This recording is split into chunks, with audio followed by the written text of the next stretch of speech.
기획경제위원회 박유진 의원입니다. 살다 보니 이런 날이 있네요. 태어나서 처음으로 이 신성한 본회의장에서 무려 신상 발언이라는 걸 하게 될 줄이야 누가 알았겠습니까? 신상 발언은 의원에게 직접적으로 해당되는 뭔가 크게 소명하거나 억울한 일이 있을 때 주어지는 시간인 거죠. 이 신상 발언 시간은 지금 저에 대해서 개인 실명 비판을 국민의힘 공식 대변인께서 어제 논평으로 세상에 알려주셨기 때문에 거기에 대한 저희 신상 발언의 시간이 주어진 겁니다. 그런데 이 신상 발언 시간의 내용을 준비하면서 경계가 좀 애매한 게요.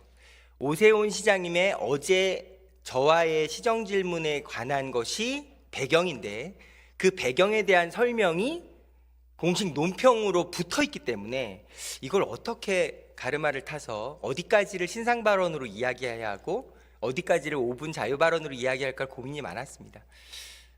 여러분들의 시간은 소중하니까 주어진 소중한 10분 안에 이야기를 정리하는 게 좋겠죠. 신상 발언의 핵심은 이겁니다.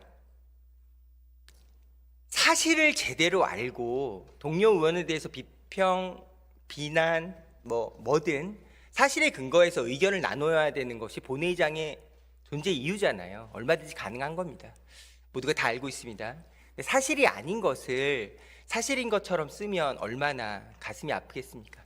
어제 오세훈 시장님과 제가 이 자리에서 40분 동안 시정 질문이 있었는데요. 시정 질문의 내용에 아시는 것처럼 고투몰 지하상가 80%에 이르는 불법 전대를 서울시가 알고 있었다라는 충격적인 답변, 그것은 매우 간단한 원칙으로 해결되는 것이 정해져 있다. 100% 누구도 소유할 수 없는 서울시의 공유재산이므로 지금 운영되는 원칙 딱 하나처럼 불법 전대가 확인되면 그 즉시 계약은 해지되고 그 상가는 공실이 되는 겁니다. 그럼 그 공실은 공개 입찰을 해서 최고가액을 써내는 사람에게 영업의 기회가 주어지면 되는 거거든요. 단 그 하나의 규정대로 하면 될 일입니다. 이런 논의를 막 진행하고 있었거든요. 그런데 끝나기 한 4분 정도 남은 시간에 두 번째 주제가 4년간 끌어왔던 서울시 세계기관 콜센터 직고용 문제에 대해서 논의하는 시간이었는데요. 그 주제가 한 5분이 꼭 필요하거든요. 그런데 4분쯤에 오 시장님께서 1분만 좀 줄 수 있냐고 하시면서 저의 선의로 그러시죠 라고 이야기한 것이 발단입니다. 어제 끝나기 1분 전에 그 시장님께서 하셨던 말씀에 대한 저의 답변은 1분 동안 계산돼서 1분 동안 답변을 드릴 내용이었거든요. 그런데 답변의 중간을 자르고 들어오신 시장님이 하시고 싶은 말씀을 마구 뱉어서 1분이 그대로 끝나면서 그대로 귀결된 겁니다. 그 발언이 뭐였냐면, 전 이렇게 동료 의원 여러분들과 묻고 싶습니다. 여기 지금 11대 서울시의 111명 서울시 의원 중에 도대체 그 어떤 선출직 공직자가 우파 정권에서 뽑히면 우파 정권에 맞는 판결을 하는 게 당연하지요, 같은 생각을 하는 시의원이 대간절 있겠습니까? 그런 말을 막판으로 집어넣으면서 이 마이크 시간이 꺼지면서 마치 제가 좌파 정권에서 뽑힌 좌파 성향의 법관이므로 좌파 성향의 판결을 내린 건 당연한 거죠 라고 동의하고 인정한 것처럼 모든 뉴스를 도배하는 이 현실이 공식 논평에 그대로 담겨 있어서 오늘 이 시간을 갖는 겁니다. 너무 황당하고 어떤 면에선 좀 참담하죠. 왜 그럴까요? 자, 시장님의 답변은 결정적인 오류가 두 가지가 있습니다.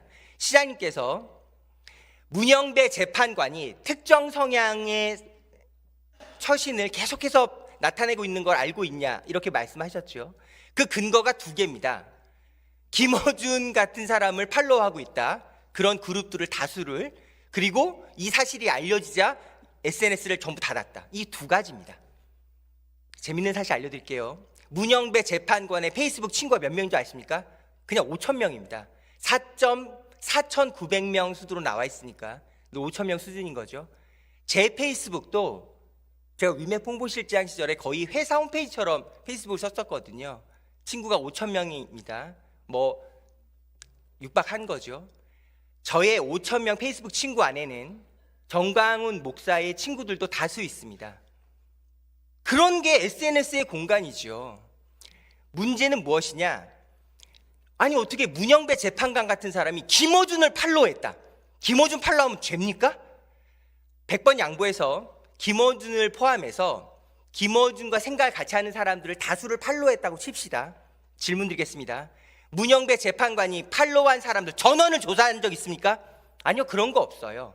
문영배 재판관께서 저기요, 세상 사람 여러분, 저는 윤석열 대통령도 권성동 원내대표도 국민의힘 다수의 사람들도 팔로우하고 있거든요 같은 말을 한다면 간단하게 끝날 일이겠습니다만 그런 거 안 하죠. 왜 그럴까요? 명색이 헌법재판관입니다. 우리나라 헌법 제19조, 우리나라는 사상과 양심의 자유가 있는 거죠. 대관절, 내가 어떤 사람의 팔로우를 한다는 것이 누가 어떤 죄가 되는 대한민국을 살고 있단 말입니까? 홍장원 씨의 말을 빌리면 이런 거죠. 그런 게 당연하게 죄라고 인정되고 처벌받는 나라가 있습니다. 평양이란 도시에 그런 걸 하는 보위부라는 곳이 있는 거죠. 여기가 평양이고 우리가 보위부 지휘받는 서울입니까? 그렇지 않죠. 첫 번째, 문영배 재판관이 팔로우한 사람 전원을 우린 조사한 적이 없습니다. 그 중에 그게 논평이랑 붙어있다고 말씀드렸잖아요. 그 말씀 논평 읽어보셨습니까? 논평에 그 내용이 들어있기 때문에 설명드린 겁니다. 그 전원의 사람들 우린 모릅니다. 모르는 영역인 거죠. 더군다나 모르는 사람들에 대한 팔로우를 따지기 이전에 어떤 사안에 대해서 우리가 비판을 하려면 특정이 돼야 됩니다. 언제 어디서 누구와 무엇을 왜 같은 육하원칙이 왜 있겠습니까?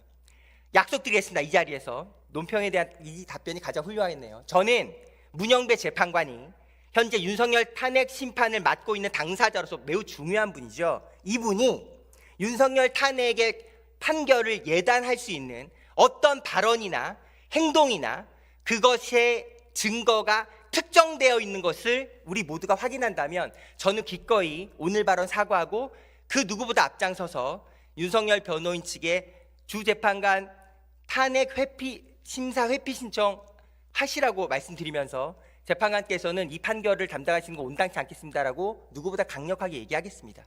그게 민주적인 상식인 거죠. 당연한 거 아닙니까? 팔로우했다고, 팔로워에 그 무리가 있다고, 페이스북 5천 명 친구 중에 어떤 사람이 있는지 누구도 모르듯 제가 시장님께서 명태균 씨에 대해서 어떤 속마음인지 전 모릅니다. 우리가 알 수가 없죠. 세상에 누가 누구의 속마음을 알 수 있단 말입니까? 우리 국사 시간에 배웠습니다. 그런 거 했던 서글픈 역사를. 그게 궁예의 관심법입니다. 궁예의 관심법을 배웠던 우리가 2025년에 궁예 관심법처럼 너는 그 사람 팔로우했으니 그 사람 편이네 이렇게 판단하고 예단해야 하는 시대에 살고 있겠습니까? 살아야 합니까? 시장님이 어느 날 식당에 들어왔는데 제가 식당에서 한겨레 신문을 읽고 있다고 칩시다. 시장님이 한겨레 신문을 읽고 있는 저를 보면서 아이고 역시 민주당 의원답게 한겨레 신문 보는구만 생각하는 거 시장님의 자유입니다. 그런데요, 제가 한겨레 신문을 보는 이유는 첫 번째, 한겨레 신문이 좋아서도 있지만 두 번째, 한겨레 신문이 저에 대한 비난 기사를 써서 어떻게 썼길래 이 모양이지라고 살펴보고자 볼 수도 있는 거고요. 세 번째, 그냥 옆자리에 신문이 놓여 있길래 심심해서 보는 걸 수도 있습니다. 이런 것이 합리적인 추론이죠. 우리는 적어도 선출직 공직자라면, 적어도 서울시장이라면, 적어도 동료 의원을 실명 비판하는 공식 논평이라면 추론의 영역과 사실의 영역과 판단의 영역이 정확히 구별돼야 하는 것입니다. 너무나 당연한 이야기죠. 지금 이렇게 논평에 대해서 이야기하고 있는 이 시간에 경청해야 하는 매너를 지키는 것도 11대 서울시의회가 지켜야 될 기본 예의인 것처럼 신상 발언에서 오늘 이야기하는 핵심은 너무 명쾌합니다. 신상 없는 이야기를 쓰고 있는 논평에 대해서 한번 읽어보시고 말씀하시면 좋겠고요. 제가 말씀드리는 한 줄 정리 너무 명쾌합니다. 사실과 의견은 구별돼야 한다. 내가 적어도 의견을 사실처럼 말하려면 정확하게 사실 확인하고 거기에 대한 대가와 책임을 지겠다는 각오로 정확하게 특정된 사안에 대해서 판단에 책임을 지겠다는 각오로 말씀하셔야 된다는 것입니다. 고맙습니다.